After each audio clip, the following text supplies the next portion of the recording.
Let's go. What about a purchase agreement? No, they don't got to send that shit either. Meet Jermaine. They don't have to send that either.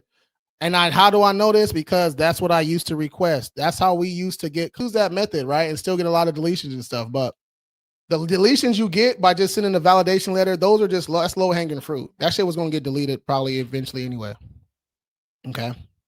And another thing is, we don't only want a deletion, we want the debt waived, and we're trying to get some compensation too, right? We're trying to get paid for them violating our rights, right? So we want the account deleted, debt waived, and a little money on, okay, if we can. But yeah, they don't have to send no purchase agreement when you send a validation. They don't have to send that.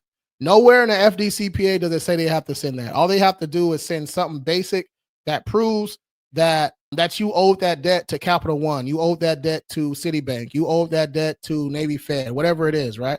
That's all they got to prove. They don't have to prove. They don't have to send a purchase agreement, wet signature, chain of command. When you send a validation, they don't have to send that.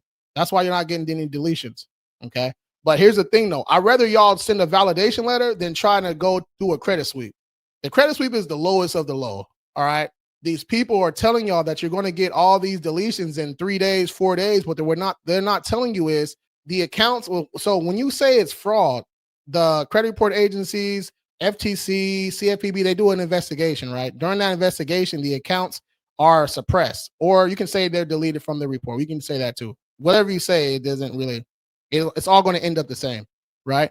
When 30 days pop back up, or 45 days, 60 days, those accounts come back, or they get reinserted, or they reappear, whatever you want to say, right? The accounts are back though, okay? And now you stuck looking crazy because this person, you paid this person $2,500 for them to commit fraud in your name. And now you're crying in our inbox saying, hey, this person, name dropping people.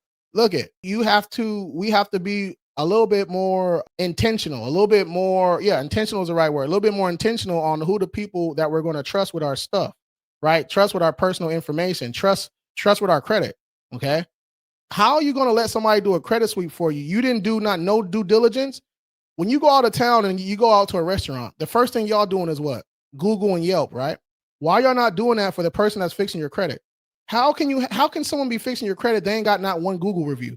That doesn't make sense to me. They don't have a website. They're using Cash App to accept payments. What are we talking about, bro? Like at this point, hey, if you get scammed, that's on you, bro. At this point, if you get scammed, that's on you because you wanted to get scammed at this point. Okay. You know every trend, every song, every dance, every blah, blah, blah, but you can't spend 5 minutes to research the person that's fixing your credit. What are we talking about? All right.